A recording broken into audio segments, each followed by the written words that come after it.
October 29th, 2021. I am writing this only a few hours after everything has happened. Now that I've calmed down and the sun is coming up, I feel somewhat safer. Last night I was lying in bed, doing some reading before I went to sleep.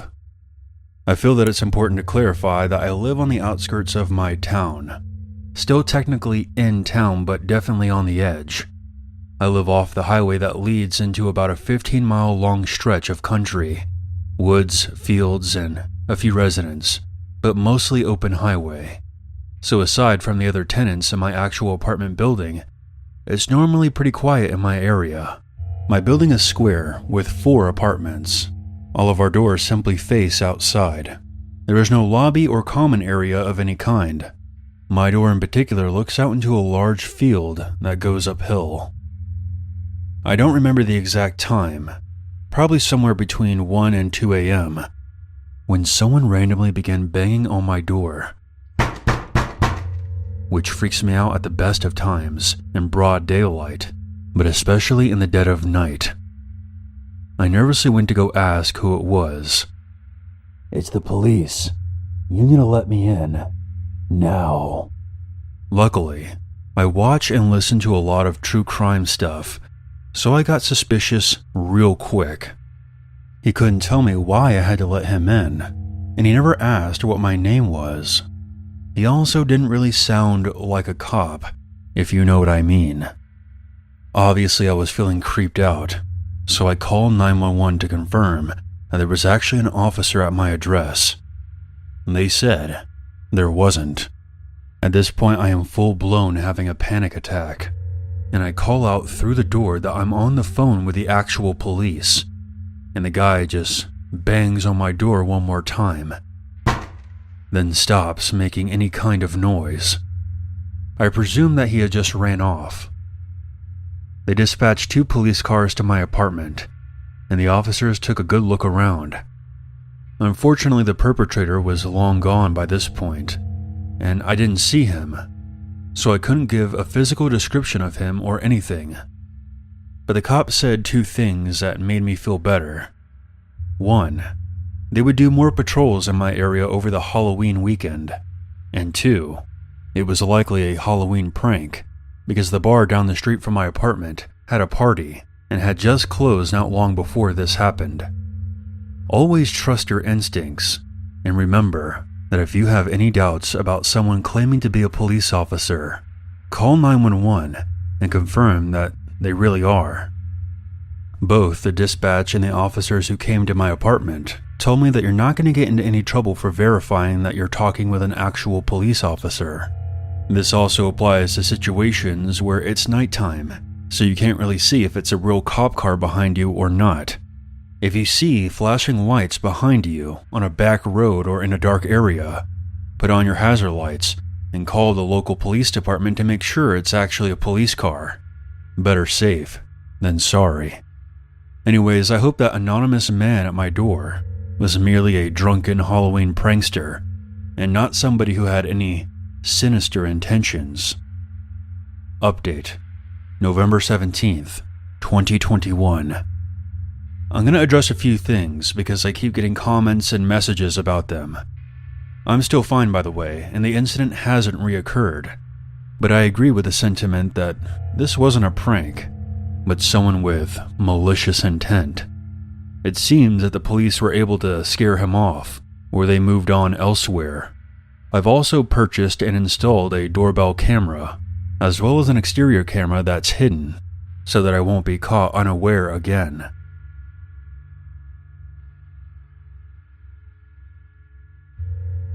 I was born in London, England, to a Russian mother and a Ukrainian stepfather. My mother had me when she was very young and struggled with an alcohol and drug addiction. My stepfather used to be very kind to me, but grew cold toward me after my half-sister was born when I was around 9. Soon after she was born, my family was invited by my uncle to visit a beautiful island in Indonesia called Bali. He told us it was a tropical paradise where even the rain was warm. It would definitely be a change from the gloomy winter months of England. It was the holiday season, so I had no primary school to attend, and my mother was more than happy to accept my uncle's invitation, so we planned for a 2-week trip, packing lightly. Everything from the 27-hour-long flight to the drive to our accommodation in Bali went smoothly. My uncle wasn't lying. The rain really was warm here. The air was fresh, and the sights were breathtaking, no matter where you looked. Because of Bali's Hindu culture, the streets constantly smelt of incense, and each street corner had a small dedicated temple with offerings of fresh fruit, flower petals, and rice. I'm sure this all caused us to let our guards down. I don't recall who it was my mother had befriended, but it was another Russian family who had a daughter 3 years older than I. We were invited to dinner at their place in Ubid, a large village often called the Heart of Bali, due to its artistic reputation. On the drive there, I remember how we were going to a more isolated area of the busy village. There were a few lights, and only a couple of homes that we passed. It seemed to become much more darker as we approached our destination. Just before we pulled into our host's driveway, I looked out the open window and saw a group of traditionally dressed men playing a card game under a dim light. One of the men in particular made me retreat back into my car seat. He looked me in the eyes as we passed, with a gaze that locked onto me for far too long, which made me uncomfortable. Looking back in hindsight, I think that was when I was chosen. Even with the ignorance of a child, I still felt uneasy from his gaze that lingered on me for far too long. Despite this unnerving experience, our hosts were very lovely people. They rented a house that was next to a rice paddy field, which was surrounded by a jungle, giving full privacy to the home. From the few days I had spent in Bali already, I learned that having houses with loose gates and having thin doors made of bamboo or glass was normal here, something that I was definitely not used to back in London. I assumed it was just because of the heat and trustworthiness among the locals. Once I became tired, I was sent to sleep in a spare bedroom, while my family stayed in a guest cabin just outside. The room that I was staying in was made of glass. The walls were covered in thick curtains for privacy, and the door was left unlocked, as I came to find out later on that night. I was wearing a white nightshirt and a pair of underwear. This will be relevant later on. At first, I thought I was dreaming when I woke up to a man whispering in my ear. I had a history with sleep paralysis before, and I thought that I would just go back to sleep. But then, I started to question things around me. Why was the light on? Was it daytime already? No, couldn't be. The glass walls showed it was still dark outside. I didn't feel any covers on my body, and as I regained my senses, I realized I was no longer wearing underwear. My innocent mind dismissed it as my own fault.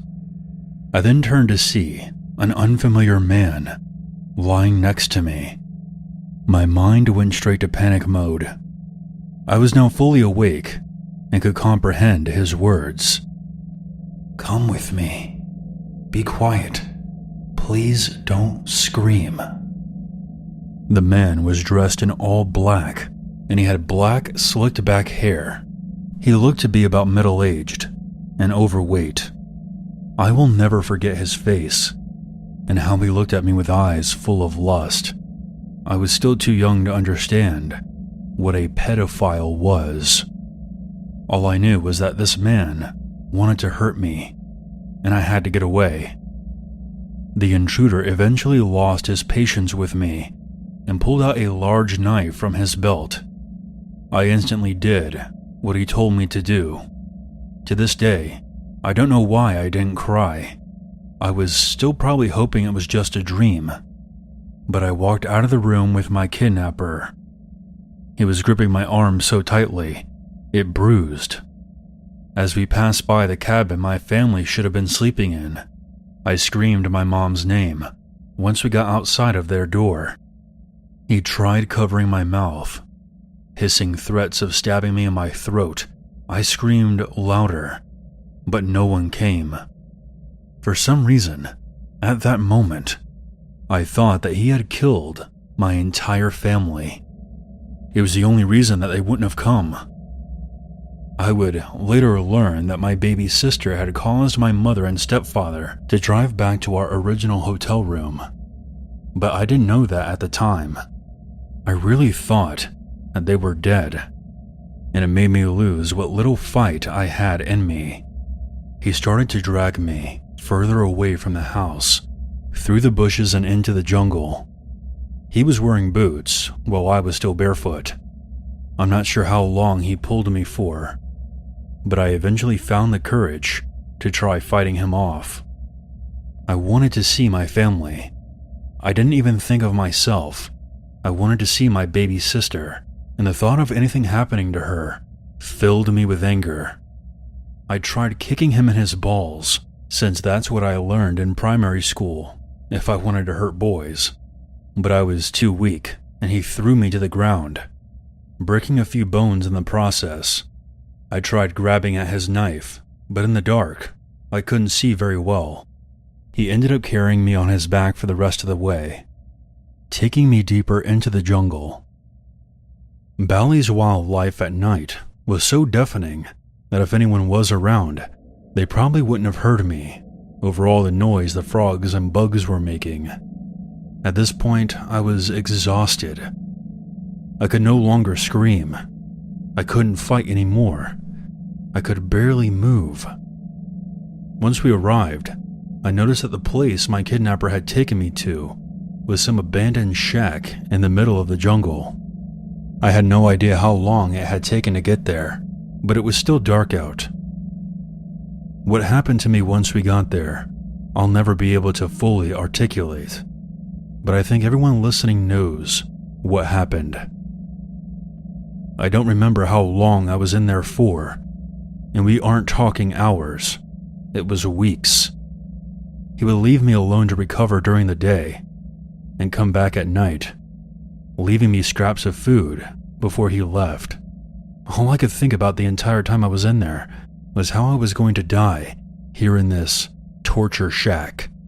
What began as a pleasant vacation had turned into the worst experience of my life. I lost faith and felt nothing but hatred for any higher beings that were meant to protect me. I hated my parents for not being there. I hated myself for being too weak to run away. Somehow, this outpouring of emotion gave me the strength to escape. I broke out of the shed and limped, then crawled to the nearest rice field. I was thinking clearly once again. I would survive this nightmare out of pure spite. Soon, I was discovered by a local rice farmer. At first, I was terrified of him. He had a scythe he was using to clear some overgrowth. The trauma that I had just experienced caused me to react with pure fear. He managed to calm me down, and although he couldn't speak English very well, I could see that he didn't have any ill intent. I let him carry me to the local village, which happened to be near where I was taken from. I lost my mind after I looked at myself in the mirror before being taken to the hospital. Most of my teeth were gone. My hair was patchy and falling off. My appearance horrified me. I had to have several reconstructive surgeries done to repair the broken bones that hadn't healed properly. The next year and a half is a blur for me. I find it strange that I can recall my kidnapping, but not the aftermath. Unfortunately, the man responsible for my kidnapping was never caught in time. By the time he was arrested, he had killed a 14-year-old girl. There were many other victims before me, but as the lone survivor, they were able to get enough DNA from me to have him locked up for good. But all those girls this monster murdered, and how I was almost one of them, is something that I still live with to this day. 12 years have gone by, and everyone has forgotten about them. but I never will. I know exactly what it was like for them. The trial left my family broken. We had to move to Bali temporarily. I'm not sure of all the details, but we couldn't afford to keep our house in England anymore. My stepfather ended up leaving, and my mother began to despise me for being a problematic child. After 4 years, we moved back to the UK, and I was almost instantly taken away by the foster care system. My mother had disowned me for dirtying the family blood. She had become vile and horrifically abusive to me over the years after my kidnapping. She couldn't handle what happened and was consumed by guilt. Nowadays, I'm doing much better. I still keep in contact with my younger sister, and I support her in any way I can. I graduated from college with a degree in criminology, hoping to catch more of these bastards out there in the world. I decided that I would put my trauma to use, but it wasn't easy getting to this point. I spent most of my teenage years in and out of hospitals and getting into trouble, but I ended up making some very good friends who supported me through that tough time in my life. To the survivors out there, you may seem strange to others because of your trauma, but you can't live through hell and come out the other side perfect and normal. That is not how life works. But as they say, what doesn't kill you can make you stronger. On that note, stay safe, lock your doors, and keep your children close. Thanks for listening. And if you're curious, I will link an article that was written about my experience.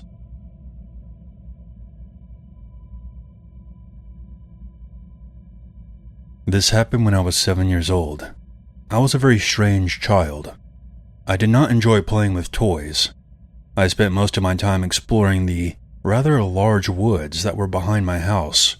I guess my guardian, we'll call him John, had a lot of trust in me even then, because I was often allowed to go by myself, and a lot of the time, this was at night. My bedroom at the time was in the attic of our cottage. It was small and cozy, and it had a large circular window that looks out over the forest. There was a window box underneath it, and I would sit there for hours and watch the sun go down behind the trees.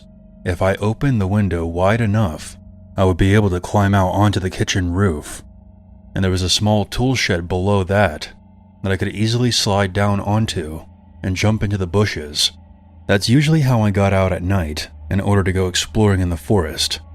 I know it was a stupid thing for a 7-year-old to be doing, but I was a fearless child, and I had a small mobile phone that I carried with me in case of emergency or if I ever got lost. I was on my way out one night. I had just climbed onto the kitchen roof when I noticed a small light flashing from the tree line.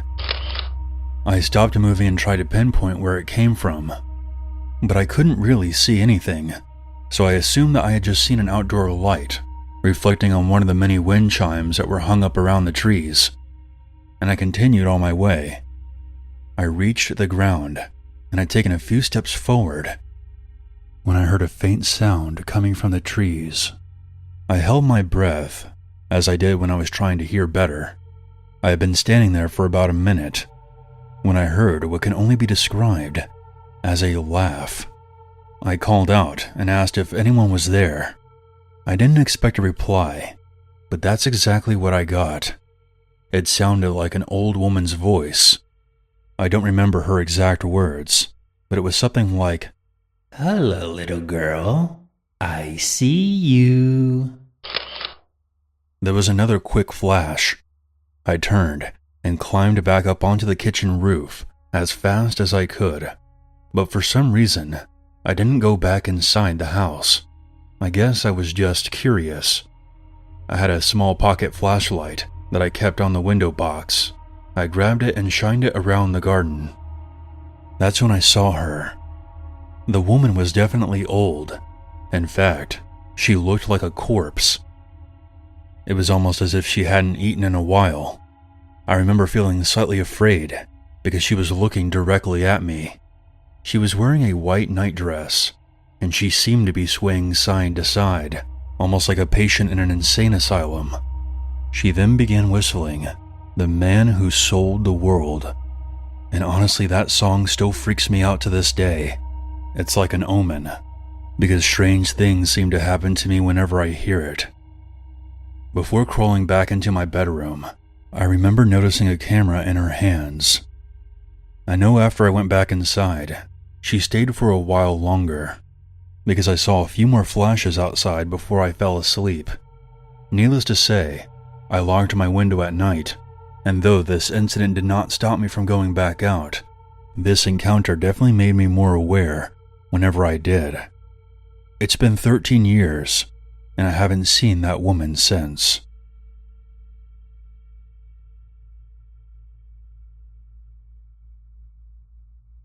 When I was about 7 years old, my father bought a few hundred acres in southern Mississippi, about an hour and a half west of Mobile, Alabama. He built a small cabin on top of a hill that was in the middle of a large field surrounded by forest. This was about 5 miles from a paved road. To get to our land, it took nearly 10 minutes of driving down dirt roads from the main highway, which was south of the house. About a quarter mile north was a lake. It was about as long as a football field, but wider. To get there, you could take Route A, which was a hard-packed dirt road that was lined with dogwood trees, which is why we called it Dogwood Lane. Route B was about 100 yards east of Dogwood Lane, and we named it Vampire Trail because it was always so gloomy. The trees blocked out the sun on the brightest of days, and it had a slight decline as you walked toward the lake. One morning during the fall, my parents and my little sister had gone to get ice cream and to do some shopping. This trip would take them at least an hour or two, and I was 10 years old. So I decided to go fishing while listening to Bama take on Ole Miss, college football. The game was the usual Bama win, so I thought I could ease the boredom of a blowout by fishing in the lake. So I carried my pole, a small radio, and my ice chest. I had an Airedale Terrier named Bully that never left my side, and it was on this day that I realized just how awesome he really was. I took a Vampire Trail and settled on the small pier at the end of the path. About 5 minutes after I threw out my line and 2 Bama touchdowns later, I got that feeling. It's a feeling I've come to recognize well, and it might have saved my life that day. It was the feeling that I was being watched by something dangerous. Bully must have felt it too, because a few seconds later, I could hear him growling and staring across a lake to the west toward Dogwood Lane. I turned my head in that direction, and almost immediately, my eyes lit up when I saw what looked to be a silhouette of a large man hiding behind a tree. It was too far off to make out any details, but close enough to be sure of what I was seeing. Almost 5 minutes went by, and right before I scolded myself for having an overactive imagination, the figure slowly moved behind a tree.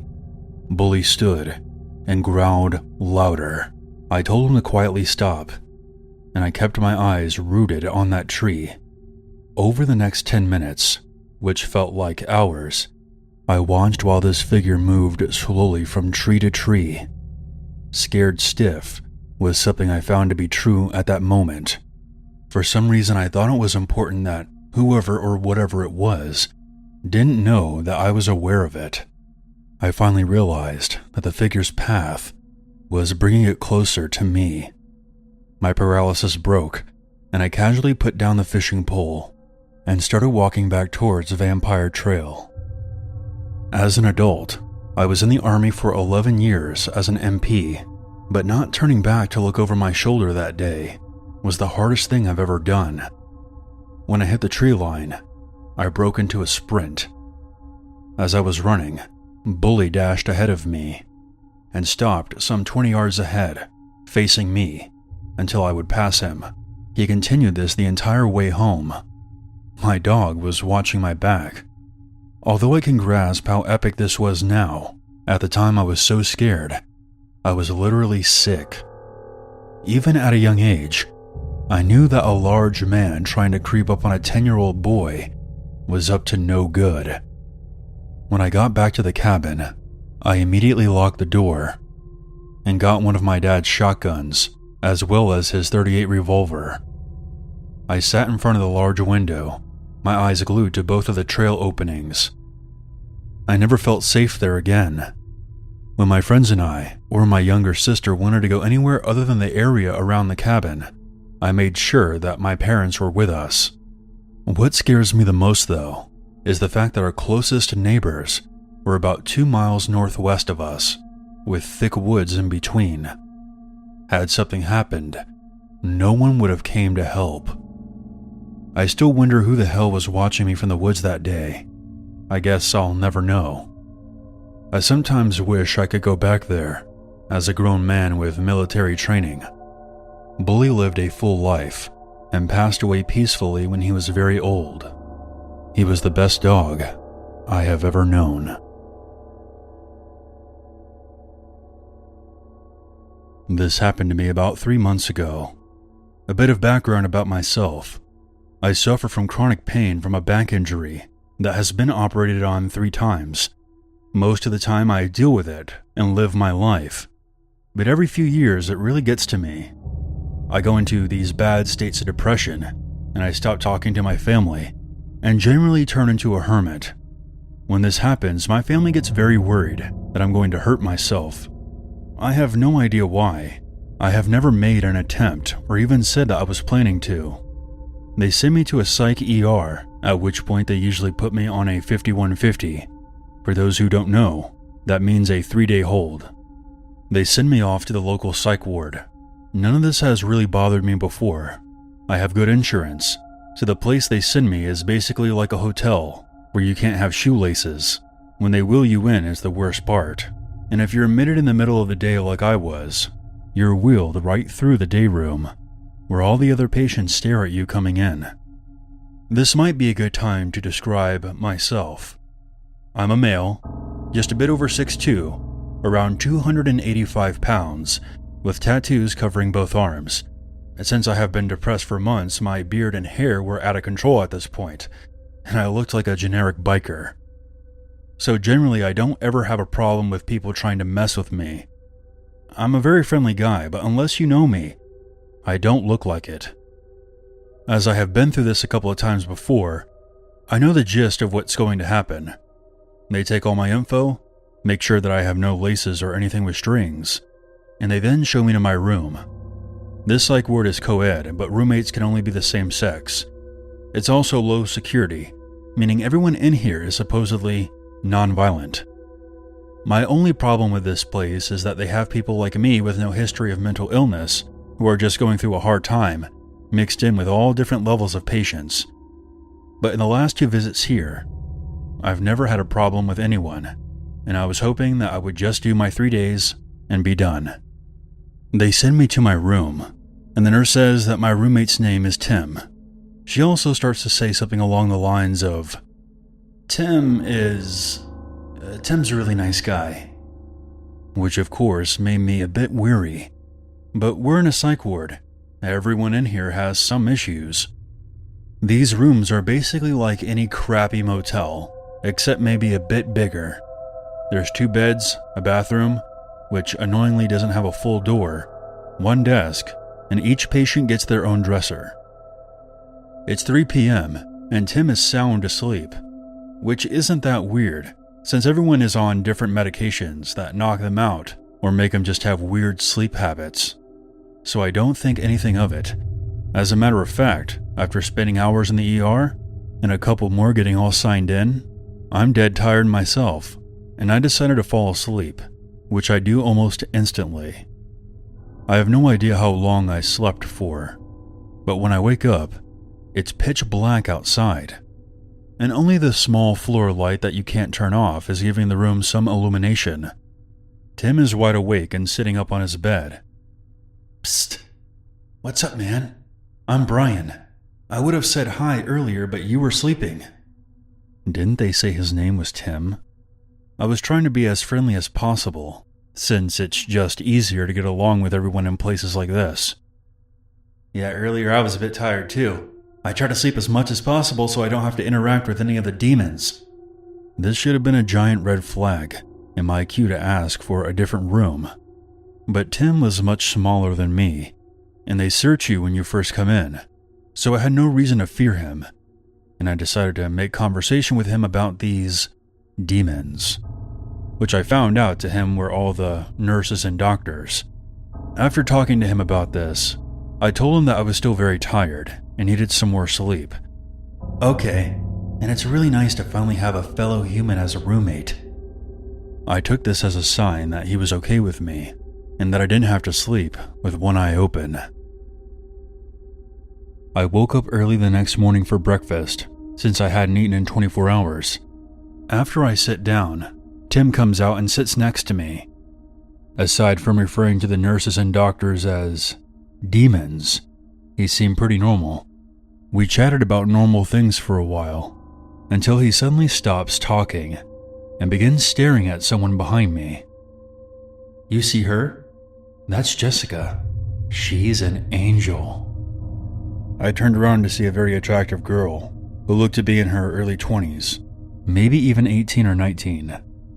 She waves and says hello to Tim and everyone else who was sitting in the dining room area. She was one of those social butterflies who goes out of their way to be super nice to everyone. When I looked back, I noticed that he was staring at her a bit too much, and I snapped my fingers. Hey man, don't freak her out. He gave me a very confused look, like I had said the most absurd thing in the world to him, and he got very quiet after that. Honestly, I didn't think much of it, as I had my own shit to deal with. The rest of the day was the usual. In a place like this, you have to go to meetings, talk to your doctor, take your medication, but the majority of the time you're just bored out of your mind. The TV gets like 4 channels. Even if one of them was HBO, it was hit or miss. So I spent the majority of the time reading books in the day room. While I'm reading a book, Jessica comes up to me, introduces herself, and begins asking me all kinds of questions about my tattoos while I'm reading. The story of my life. Like me, she was basically a normal person having a hard time. She just had bad anxiety problems that caused her to have panic attacks, mainly since she had just started college, and couldn't really deal with the pressure too well. We ended up talking for a couple of hours, and I didn't even think about it until after. But Tim was walking past us over and over. A lot of people did laps in this place to pass the time, so I didn't really think much of it.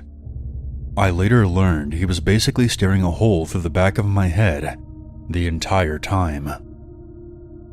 After talking to Jessica for a while, I tell her that I'm going to go take a shower before dinner, and we'll catch up later. As I said before, the bathrooms in this place only have half doors. Picture those old Western saloon doors. So when I'm done, I can see Tim's legs under the door. What's up, man? Do you need to use the bathroom? I'll be just a minute. I gotta change. He doesn't say anything, and just stands there. You're starting to freak me out a bit. I can hear him breathing heavy, and these doors don't lock, so he could have just pushed it open if he wanted to. Dude, you need to back up, because I need to get out. He then began shouting at me, "You're Satan! You're Lucifer!" Over and over. I am now full-blown freaking out at this point. If I open the door and beat the shit out of this guy, it's going to be me who gets shot in the ass and put into the quiet room. But I don't know what else to do. Even though he's screaming as loud as he can, no nurses seem to be coming out. The doors to the bedroom in this place are very thick. I'm pretty sure it's because if some of the patients scream in the night, they don't want the other patients being woken up. Which is a pretty nice policy, but it put me into a bind at the moment. After what felt like 10 minutes, but was probably closer to 1, he stops and leaves the room. I get dressed, and instantly go find a nurse to tell them what just happened. I have no idea what they said to him, but they immediately put me into a different room. I don't see him at all for the rest of the night, but I'm legit freaked out. No one has ever screamed at me or cornered me like that before, and I couldn't sleep at all that night. Since they don't have clocks, I have no idea what time it is when I hear him from the day room, where the nurse's station is. "Where is he?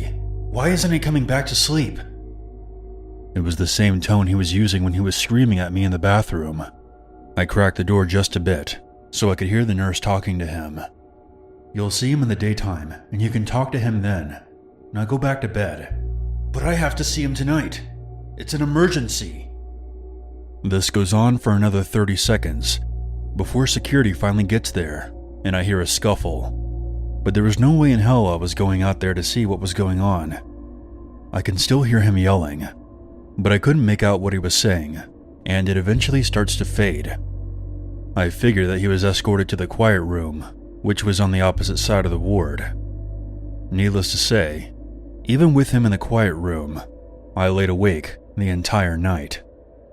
Morning came, and my doctor is already there, which I found very strange. I usually only saw him well after dinner time. He calls me into the interview room to talk to me. He basically asks me about all the interactions I've had with Tim. I go over everything. When I was done, he tells me that I no longer have to worry about Tim, because he's been transferred to a different hospital. I have lived around here my entire life, so I actually knew about the hospital he was sent to, and it's pretty hardcore. It's the kind of place where they lock you into a room most of the day. I felt kind of bad, because I knew he thought I was trying to steal his angel, and was just angry with me over a misunderstanding. But whatever. It's also nice to know that I'm not going to have to hit some poor guy in the face for creeping me the hell out. I finished my stay, and I actually felt a lot better about everything. My pain is being managed better, and I'm ready to stop being such a hermit. My grandmother comes and picks me up, and I think that we're ready to leave. But the doctor is there again very early, and my grandmother is giving me a look that has me a bit worried. I thought that they were going to make me stay longer. Once again, I was brought to the interview room. This is where they tell me what really happened that night, which they didn't want me knowing until I completed my treatment. That night, Tim came out over and over again, asking the nurse when I was coming back. The nurse just kept telling him that he would see me in the morning, and did not tell him that I had switched rooms. Apparently this went on for hours, before he finally started screaming about it. Security came and he was moved to the quiet room, and given a shot to incapacitate him. The nurse got in touch with Tim's doctor and told him about the situation. Tim's doctor suggested that he be moved to the medium security wing upstairs until I left. When they went to gather Tim's belongings, they found a 7-inch piece of metal that he had broke off from a table in the TV room. That room has cameras and also has windows where you can see the nurse's station, so my guess is he waited until they weren't looking and worked on it until he broke it off. I'm 99.99% certain that me asking to change rooms is what saved me from being stabbed to death while I was sleeping. The doctors agreed, which is why he was sent to that other hospital. Since he never actually attacked me, he wasn't charged with a crime, and I have no idea how long he was held for, but I'll be a happy man if I never run into him ever again.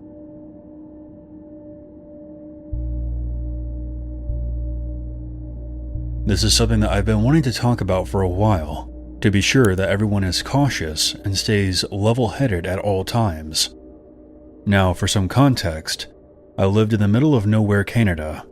It was an old town that had quite a few abandoned buildings due to the absence of residents. Me and many of my friends were tired of the lack of entertainment options for us, so we would go exploring in these abandoned buildings. Prior to this experience, nothing too crazy has ever happened to us. Occasionally we would see a small amount of liquid that looked like blood and a pentagram on the ground, left by someone who was there previously, but nothing too out of the ordinary. That was until the last time I went exploring. When I was younger, I used to go to a daycare that was part of a mental hospital. It was a weird combination. It closed down due to a lack of patients and the lack of children at the daycare. I decided to go back there with my friends a few years ago. I was 15 when this happened. and most of my friends were around the same age. When we got there, it was rather cliche. There was a fog, it was dark, and there was a light drizzle. We went to the main gate, which was locked shut. We decided to help each other hop over, making a ton of noise. We were laughing the entire time, completely oblivious of what was to come. We looked around the small play area with flashlights, but even with our flashlights, our visibility was rather limited. We decided to enter the decaying building. Glass and dirt crunched under our feet as we stepped into the daycare section of the complex.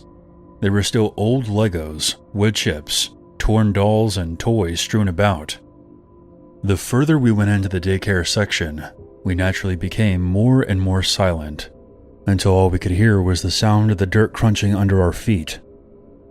I found some crayons in a plastic container in the corner of the room. I walked over to pick them up, when all of a sudden, we heard a loud crash coming from behind a metal door which led to the psych ward part of the building. My friends and I all looked at each other. As a whole, we were a group of 5. Most of us were very bold and cocky. My friend Brian then suggested that we go look to see where the sound came from. Personally, I was not too fond of that idea, but with my group of friends, there was no way I was going to decline. We all stacked up on the door and opened it. It was rusted to the floor, and we had to heave to get it open. The metallic smells and must became stronger, with a hint of something else I couldn't quite put my finger on. We walked in, our flashlights pointed in every direction, with Brian leading the group. The hallways were tight, and there were metal doorways to our left and right. Some of them were open. I felt slightly claustrophobic, and it was becoming difficult for me to breathe. As we continued, Brian shined his flashlight into a room, then recoiled. We all stopped walking as Brian slowly entered that room. "What is it?" I asked him. "I thought I saw someone in here, but I guess it was just my imagination." To be honest, I thought he was messing with us to increase our anxiety, but looking back now, I think he was being completely honest. He backed out of the room, and we continued walking deeper into the psych ward. Another friend in the group told us to stop. We all came to a halt and listened. In the distance ahead of us, we heard the sound of subtle footsteps echoing through the hallway. We all looked at each other, fear in our eyes. Brian continued walking toward the sounds. The rest of us considered turning back, wondering if it was a ghost or something else in the building with us. But we couldn't just leave Brian behind. The closer we got, the more I felt I was in danger. We finally entered a room on the right, which smelled of rotting meat. In front of us was a eviscerated deer carcass. Its innards were all over the floor, staining the concrete. One of my friends, who had a very weak stomach, instantly vomited all over the floor. That's when we heard whispering from somewhere nearby. Brian shined his flashlight to the corner of the room, where a man with short hair was standing with his head down. He wore a bright green shirt, stained with what I assumed was blood. He didn't have any socks or shoes on his exposed, damaged feet. The man was twitching sporadically. We stared at him for a solid 30 seconds before he made his first move. He looked up at us with a haunting grin that sent shivers down my spine. "You guys here for the feast?" he asked. This kicked us all over the edge, and we bolted out of that room all the way back to the daycare center. The door was still open, and we decided to try and slam it shut, but the rust and the heaviness of the door almost kept it open. It took 3 of us pulling with all of our strength to close it. Just before we did, I could see the silhouette of the man watching us from down the hall, his white teeth being the only feature that I could see. As we sat behind the door, catching our breath, we looked at each other for confirmation that we all saw the same thing. After a while of labored breathing, we heard a light tapping on the door. That's when we decided it was time to go. We booked it out of there and ran back home.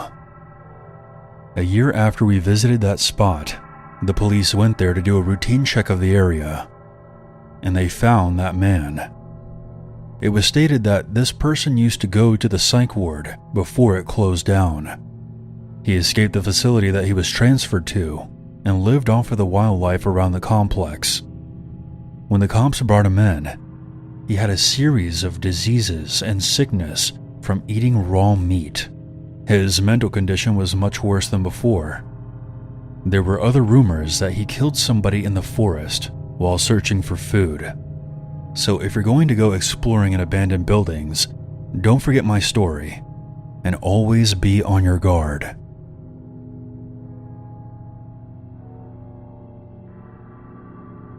The event in question happened during my sophomore year in college, back in 2012. I honestly can't remember the exact month, but I believe it was sometime during the winter. At the time I lived with two roommates, Katie and Danielle, and we were the best buds of all time. We had just moved into our first off-campus house, and we were reveling in the freedom of being out of the dorms. With this turn of events came some experimentation with drugs and alcohol. The three of us began hanging out and partying with a group of people who eventually got into harder drugs, like cocaine and Molly, etc. Katie and I decided after a while that all of this partying was jeopardizing our health and our schoolwork, so we backed off on the drugs. Danielle, however, decided to continue experimenting and became more aggressive. I should note that I hold no judgment toward drug use whatsoever, but I include it because I believe it may be a crucial component of the events that followed. The saga started on a weekend. We all decided to go to a party one night and got separated from each other. I had made arrangements to leave the party early, so Danielle agreed to walk with Caddy back to the house. We were always adamant about the buddy system at night. However, on that night, it failed. Danielle left the party with someone, leaving Katie to walk home by herself. She was unfortunately followed by a strange man. To this day, I deeply regret leaving that night, but I've come to terms with my past decision. I came home the next morning. Katie filled me in on the previous night. She was very upset, which was out of character for her. She told me that she had texted Danielle at some point during the night, telling her that she was very bummed out about having to walk home alone. Katie was frustrated, and her text was blunt, but Caddy and I just figured that Danielle would either brush it off or apologize, and things would move on. That did not happen. Danielle flipped her shit and became completely enraged. She responded very defensively and told Katie, in very colorful terms, to basically fuck off and get over it. We thought it was pretty odd and hostile, but trying to just carry on with our lives and not overthink it. It was a Monday, so Katie left the house to go to work on campus, and I went to my afternoon lecture.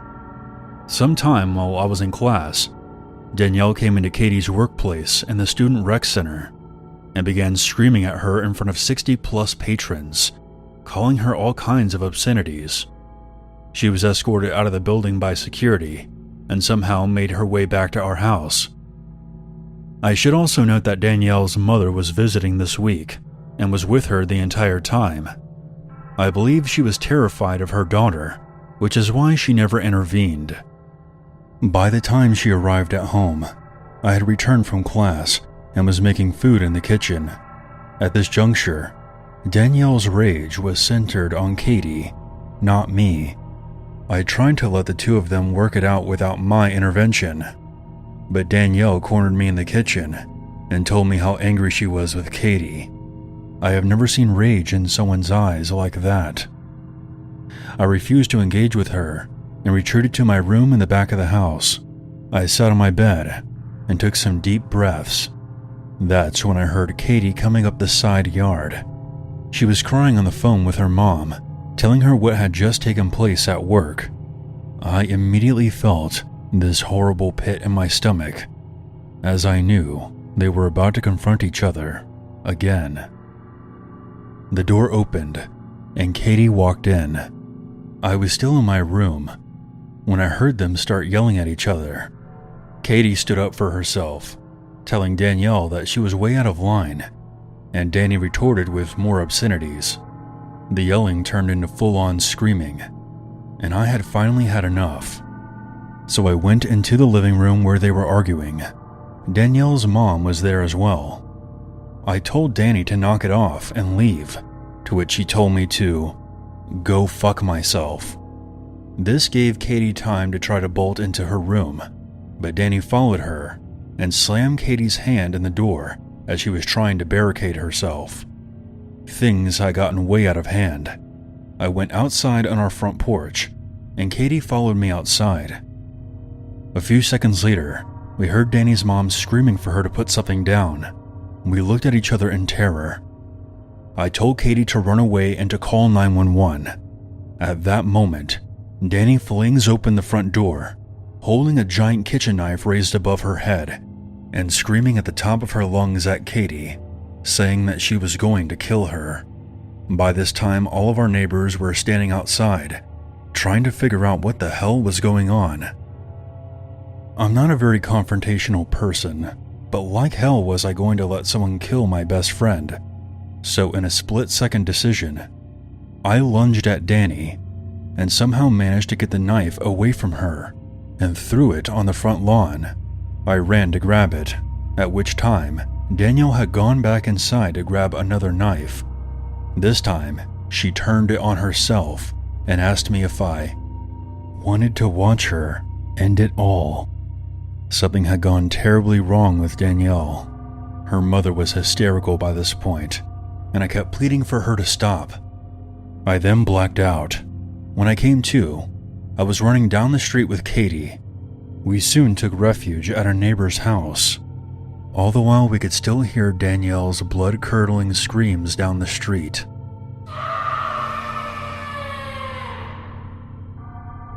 We were totally shell-shocked, but grateful to our neighbors for helping us out until the police came. We saw the cops show up a short time later, along with a crisis unit. They detained Danny and drove her to the hospital, where she was put on a psychiatric evaluation. Katie and I never saw Danielle again, and we stayed with some mutual friends for a couple of weeks before returning to that house. We moved out at the end of that year, as the place harbored too many bad memories for us. I later learned that Danielle had experienced a psychotic break triggered by a variety of factors, including stress, drug use, and an underlying mental health condition. This was a huge eye-opener for me to further educate myself about mental health in young adults, as well as appreciate the incredible things your body can do while you're in fight or flight mode. It's also taught me a lesson to trust my gut more, as my spidey senses had warned me about Danielle before, but I ignored it.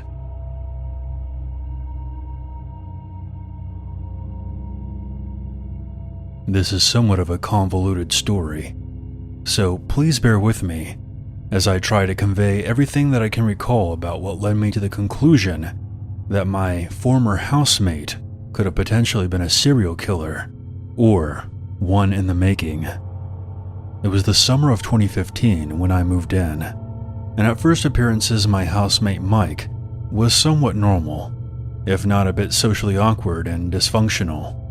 When I was signing the papers, he was adamant that I should never go into the basement, which I thought was odd.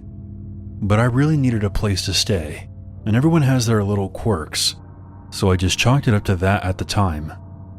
As I got to know Mike more, I learned about the depths of his dysfunction. Firstly, he used meth. Now, I don't automatically judge people based on vices, but I was surprised at the extent of his use. He is probably the first person I knew who used meth and balanced a full-time job and enjoyed a decent amount of success.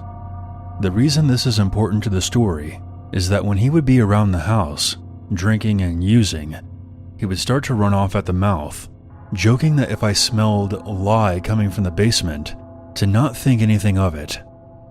It was probably the third time he said this that I asked him why he kept saying that.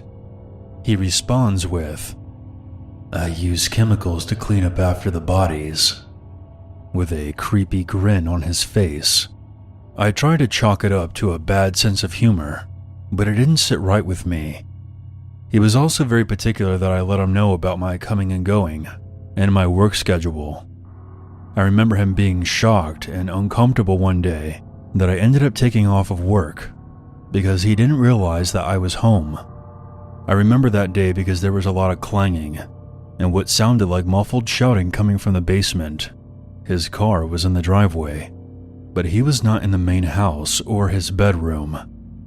On other days, he would play very loud music that bumped through the entire house. Sometimes he would even play NPR talk radio at very high volumes. In retrospect, I think he may have been trying to mask sounds. He would make remarks about sex workers, saying, "You can do whatever you want. You can choke them or beat them to death, and nobody cares." I took exception to this, telling him that I thought that was messed up. When he would get to tweaking, he would always come back around to alluding to the same kind of violence, talking about he was a normal guy who owned a house and had a good career, so the police would never suspect him.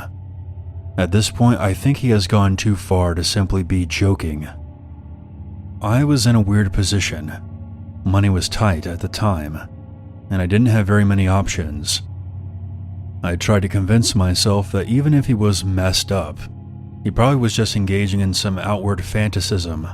I knew that he would acquire the services of sex workers on occasion, but again, I don't judge that kind of activity at face value.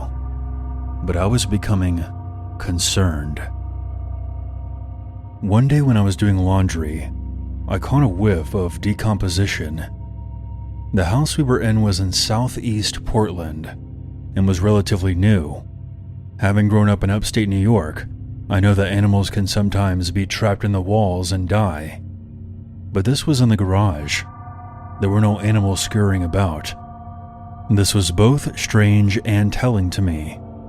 I considered carefully what to do and decided that I would confront him about the smell. I decided to pose the question in a somewhat suggestive way by expanding on his jokes. I told him that he needs to do a better job of cleaning up the bodies because I could smell the decomposition from the garage. I will never forget his reaction. His eyes widened, and he shot me a sharp glare, somewhere between fear and anger.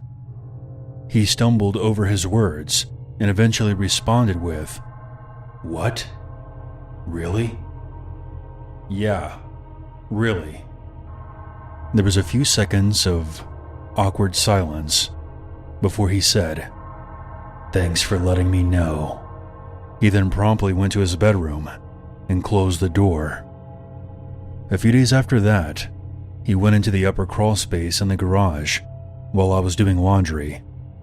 He called for me and was trying to convince me to come up to the crawl space.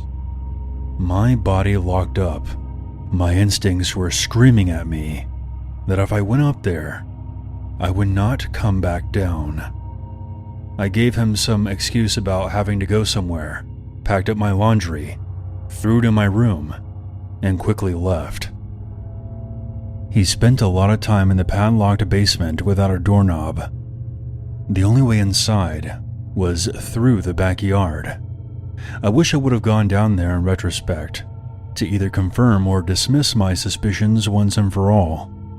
In the last couple of months of living there, I was subjected to more graphic comments about women and sex workers, explicit talk of sexual violence, and he was also using more and more. He once showed me a video he made, which featured heavy bondage themes interspersed with sounds of distorted screaming. and this strange, leering figure in a plague doctor costume. It was one of those situations where any one of those things by themselves may be innocuous, but as they accumulated together, they became a disturbing piece of art. It was October of 2016 that I finally left there, taking off to a Native American reservation for a pipeline protest. There were mixed feelings of a call to action and wanting to get out of that house any way I could. I gave him notice that I was leaving. My last night there, he was drinking and tweaking again, and eventually started in on the same conversation, loosely describing murder and sexual violence in the tone of some sort of edgy joke. You know they're gonna catch you eventually, I said, not holding back my suspicion anymore. He reiterated that he was the last person that the police would ever suspect, and asserted that they would never catch him. He said this in a very serious and concise way, dropping the pretense altogether. I left the next morning. This haunted me for months, then a year, then a year and a half. It felt as though I hadn't done anything, and the guilt was eating away at me. So I called the Portland Crime Stoppers and put in an anonymous tip.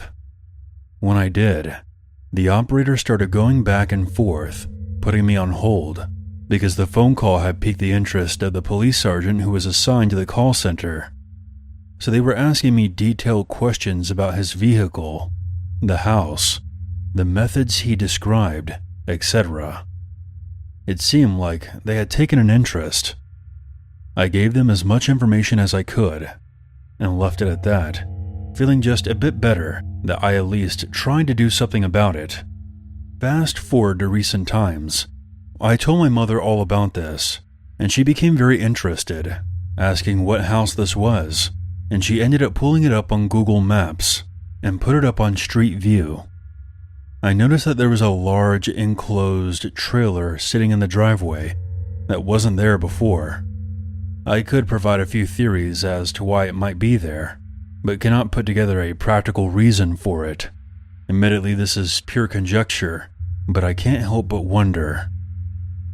I doubt that I will ever get closure, or have my suspicions validated, unless he finally gets caught and arrested. I have interacted with many sketchy and unsavory people in my life, but none of them have ever left this kind of impression on me. Make of this what you will, but I hope I never see him again.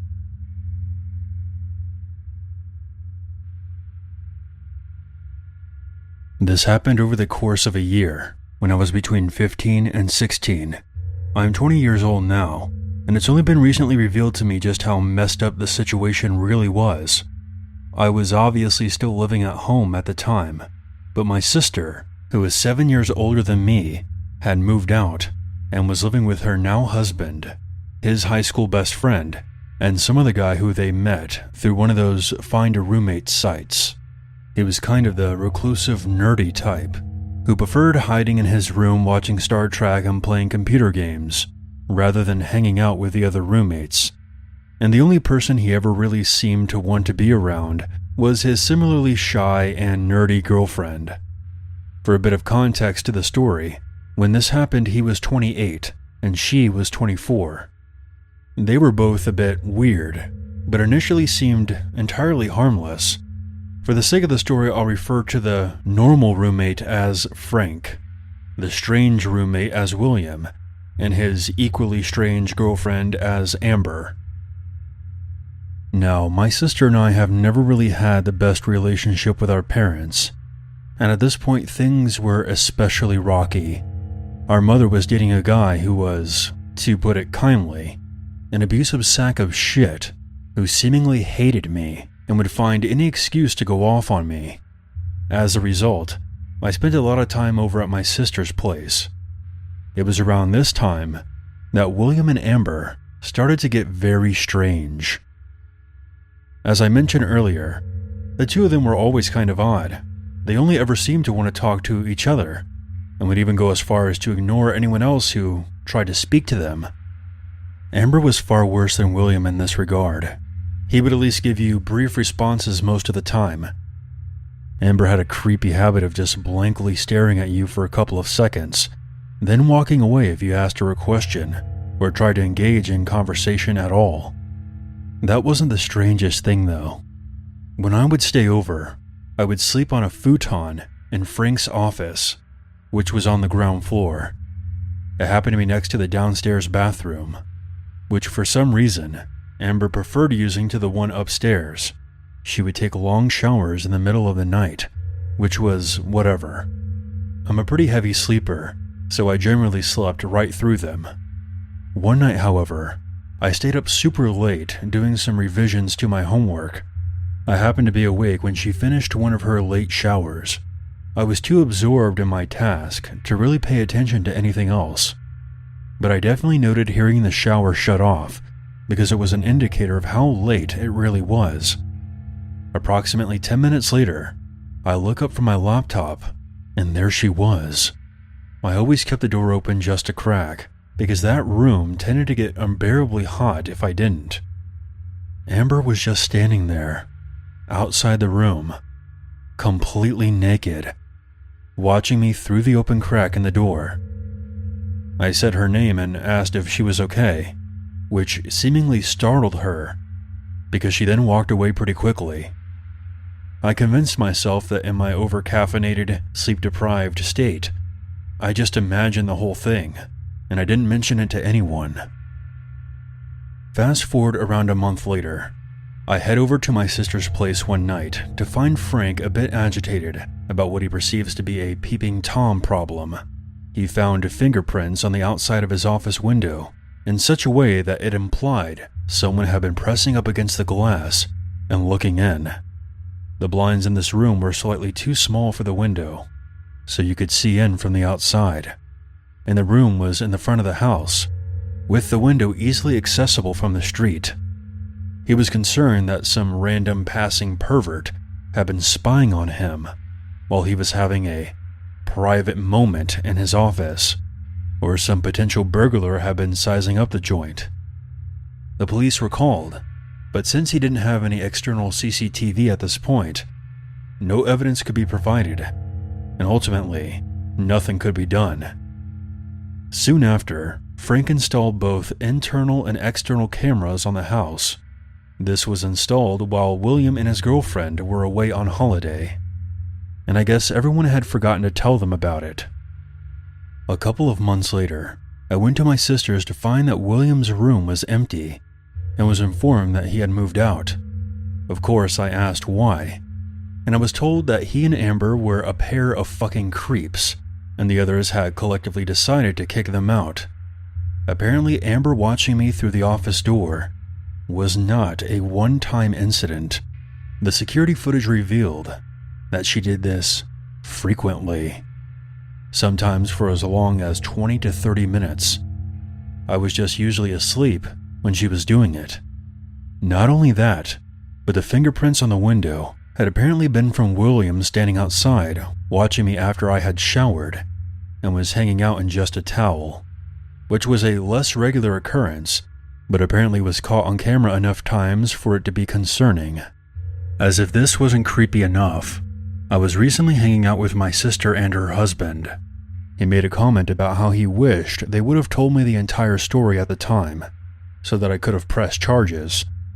I asked him what he meant by that, and he explained that not only had they been secretly watching me, but the footage also showed they had messed with food and stuff that I brought over, depicting William licking all of my apples and Amber spitting into my orange juice, even dumping regular cow's milk into my lactose-free stuff, which explains why I had a period of feeling sick out of nowhere. Apparently, when Frank barged into their room to confront them about it, he not only found several shirts I thought I had misplaced were stolen by them, but they literally hung them up on the wall, along with several drawings of me sleeping and poems about me, whose contents I don't know and really don't want to know. After seeing this, Frank gave them an ultimatum.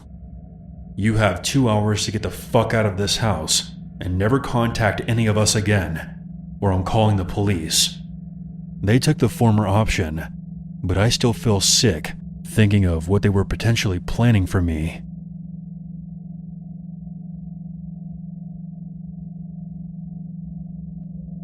I'm a 17-year-old female, but this happened when I was 13. I was known as the quiet kid in school. I never said much in class, but since I was a paranoid person, I would always carry a weapon with me. I had a needle tool in my pencil case, but when I was outside of school, I would carry it in my pocket. It was used for making clay sculptures. If you don't know what it is, it's essentially a 2-inch metal spike with a wooden handle. In other words, it can be used as a shank. I went to a Catholic school on the outskirts of town, and every Friday or half day, most students would walk into town to go to Starbucks or Jerry's Post Road Market. I would usually grab a bag of chips and an Arizona iced tea from Jerry's.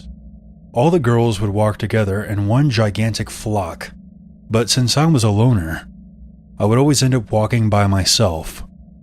I had 2 other friends that I would usually go with, but they left that school a year earlier. The day this incident happened to me, it began like any other Friday. During dismissal, they would call all the walkers down in alphabetical order after the car riders and bussers were in their zones.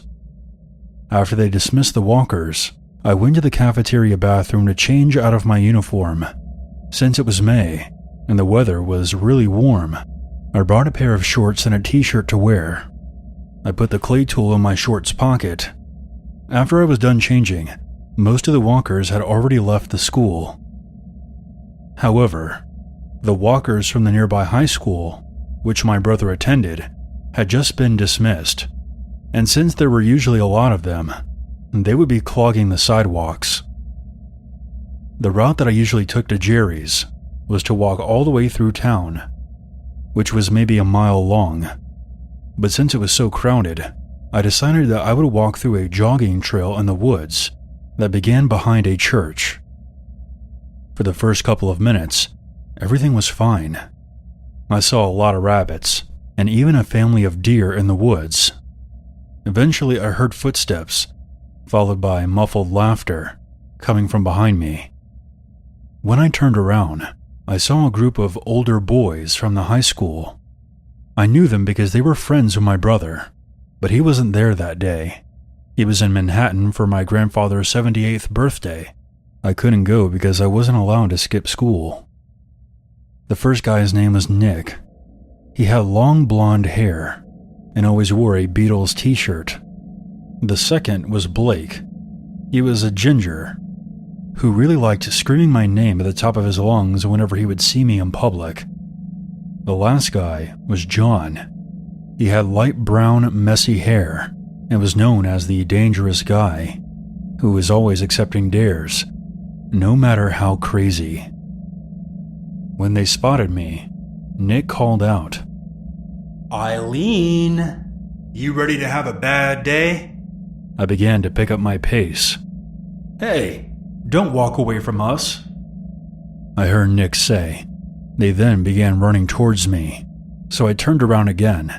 They had caught up to me and were now right behind me. Blake then blew into the buckle on his backpack, and it made this high-pitched whistling noise. He then said, "Be careful now. We all know what that noise means." I was confused, then asked, "What's that?" All 3 began laughing hysterically. "It's the rape whistle." They then pushed me down into the brook that ran along the path, getting my backpack all wet. That really made me mad, because now all my homework was soaked. So I picked up a rock from the ground and threw it at John, which hit him in the head. "Ah, you little bitch!" He then took off his backpack, jumped into the brook, and dunked my face into the freezing cold water. I was about to scream, but I then realized I would just be wasting the limited amount of oxygen I had. Then I remembered the clay tool was still in my pocket, so I grabbed it, managed to get away from John, and stabbed him in the hand as he was coming towards me again. He screamed and quickly grabbed his injured hand. I quickly got out of the brook, but then Blake and Nick pushed me against this giant willow tree and wrenched the clay tool out of my hand. As they had me pinned against the trunk, John climbed out of the brook and joined us. He then said, "You thought we were joking about the whistle, didn't you?" My heart skipped a beat. I began kicking and screaming, but no one could hear me because we were out of earshot of everyone on the street or the sidewalk. We then heard shouting coming from the end of the trail. Everyone looked up and saw two joggers, a couple in their mid-20s. Nick, John, and Blake ran from the scene, leaving their bags by the tree, while the two joggers ran up to me. I'll call them Mary and Joe. By the time they got to me, I was in the fetal position on the ground, bawling my eyes out. Mary comforted me while Joe called the police. Nick, John, and Blake were caught soon after. I don't know what happened to them. After this incident, I never walked into town alone again. Since I still prefer to be by myself, I trail behind the flock of girls whenever school lets out. My house is a 10-minute walk from town, and since one of my classmates is my neighbor, we would usually walk home together, so that I would never be alone. I want to sincerely thank those two joggers for saving me that day. The world could use more people like them. But to the 3 assholes who tried to have their way with me, you guys can go to hell.